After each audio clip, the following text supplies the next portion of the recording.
Welcome to this lesson on communication. This is actually just an overview of the first lesson on communication in a three-part series. So first, the definition of communication that we'll be working with is increasing shared understanding. Just because you're talking doesn't mean you're communicating if you're not increasing shared understanding between you and the other person. Just because you wrote an email doesn't mean necessarily that you're communicating. So at Vigor, we have TREL, the values of truth, responsibility, evolution, and love. And this is an interesting dynamic when it comes to communication because we'd like to be truthful and loving at the same time when we communicate. And sometimes that feels like a tricky combination.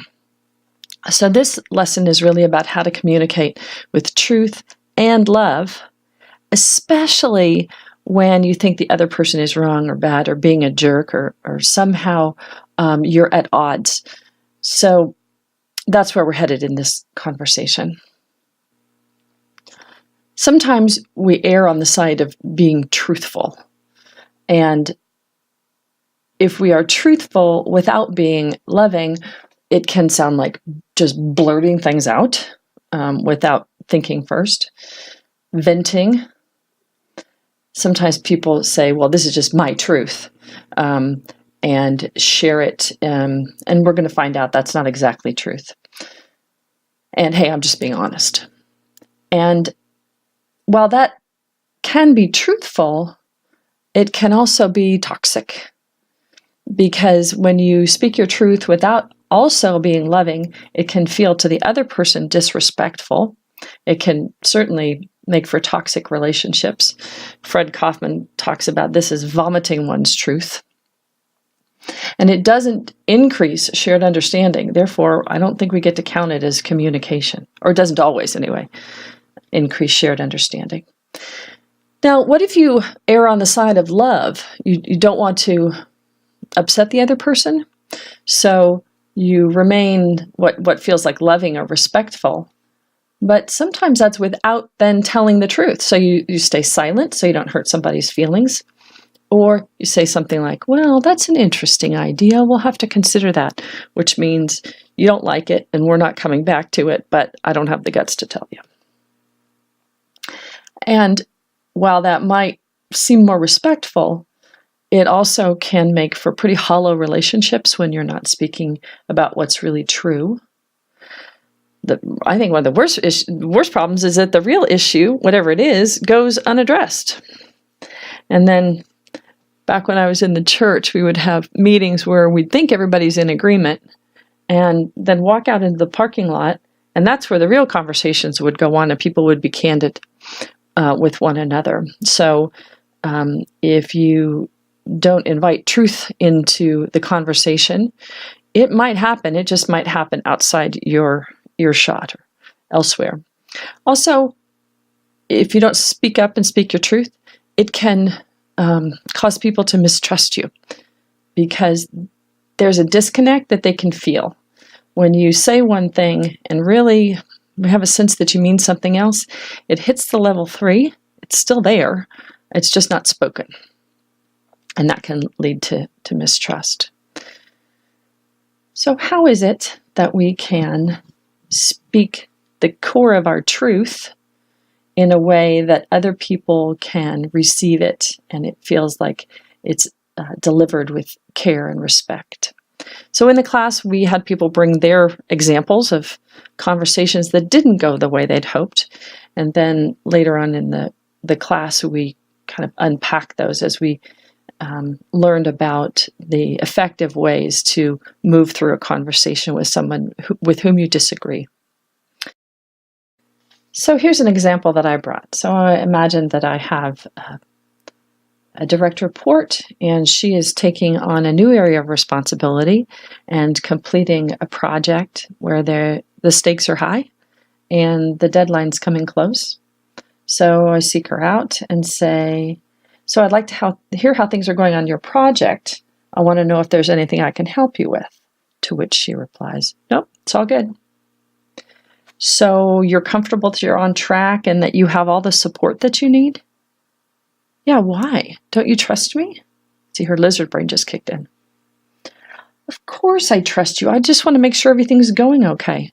Yeah, I told you, it's fine. Okay, so that is certainly not effective communication. There was no increased understanding, shared understanding in that interchange. The good news is that there are effective ways to thread this needle of truth and love. It begins not in the conversation at all, but within you, within me. We need to become aware of our own thoughts and feelings about what's going on. Otherwise, we can get kind of swept away in an undertow in the conversation, and it gets away from us. So first, becoming aware of what our thoughts and feelings are about what's going on as they're going on, and also become aware of what your private goal is. Mostly we keep our real goals for the conversation hidden. And the reason for that is because that's appropriate. My personal hidden goal might not always be something that I should be sharing. Maybe my real goal is to get this conversation finished so that I can get on with the next thing. I'll need to communicate that, but not in that kind of way. So just being aware of what our private goals are, our hidden goals are. And now I want to give you another example because it'll make my next point. My husband and I go through this all the time. So getting ready for bed, I say, honey, would you do me a favor? Would you please turn the heat up? It's cold. Ah, it's not cold. It's hot. No, it's not. It's cold in here.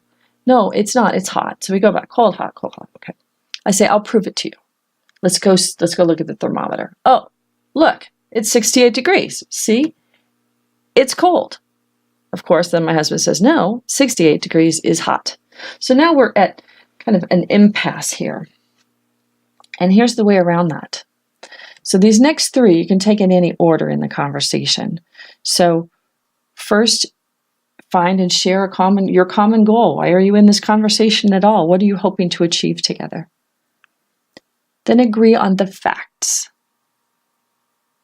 And the facts are anything that both of you would immediately agree to be true. And then share your opinions, but share them as opinions. So here's what this would look like. Oh, so the toxic part is when you share your opinions, but share them as if they were facts. So that's what gets us in trouble. So if you remember which are facts and which are opinions and you share them as such, you'll stay out of a lot of difficult parts of conversations. So back to the thermostat. Shared goals. Well, I want to be comfortable and I want you to be comfortable too, obviously. The fact is it's 68 degrees. My opinion is that 68 degrees is cold and your opinion is 68 degrees is warm. So we still get to have our opinions. I don't have to agree with his. But now we can together say, okay, how are we going to get to this shared goal, even though we have different opinions about it? I don't know, electric blanket and keep the window open, or some way to have both of us have our desires met. So let's go back to this example, and we're going to replay it. I say, I'd like to hear how it's going on your project. I want to know if I can help you with anything. No, it's all good. So you're comfortable that you're on track and that you have the support you need?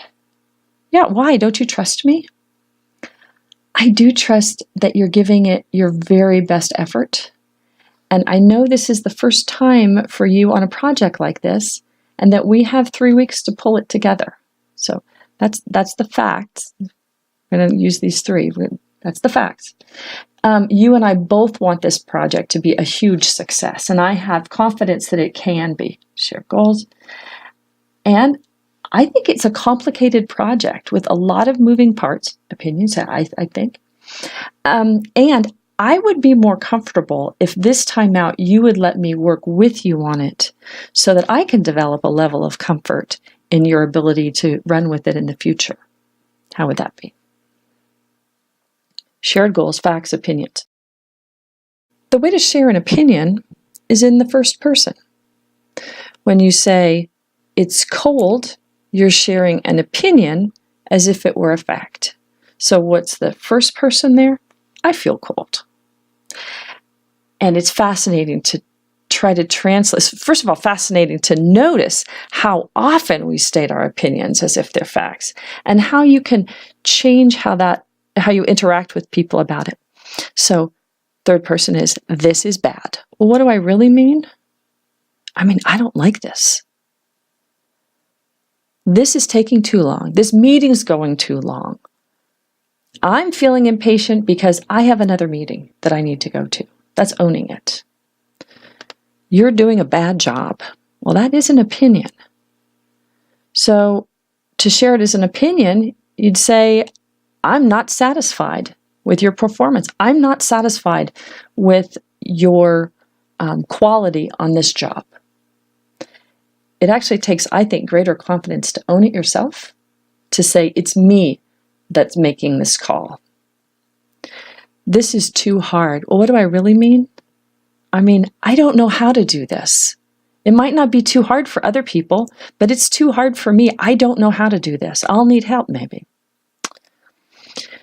And when you're commenting on how people manage, you're too soft on your guys, you're too hard on your guys, well, again, that's an opinion. So to own it as my opinion, I need a team leader who will do this, this, and this.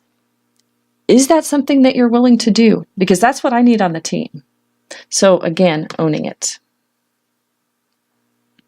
So there are some times when this approach is not going to work. If you're talking to somebody who's truly an adversary, which we actually bumped into in class yesterday, then you don't have common goals. In fact, your goals are at odds with one another, and then you'll need to use a different kind of communication process, which we'll talk about in the next of the series.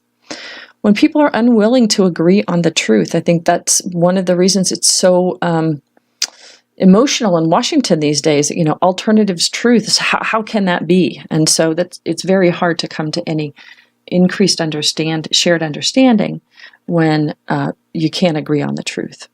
When people have fragile egos and aren't open to different ways of seeing it, or if their lizards are ready to jump in. When people are thinking in problematic ways, it can be very difficult to actually increase shared understanding. And when we're not open to the needs and wants of other people, that's the empathy piece that has to come along. If we're going to be loving in our interaction with one another, we actually have to care that they get their goal met too. And there you have it.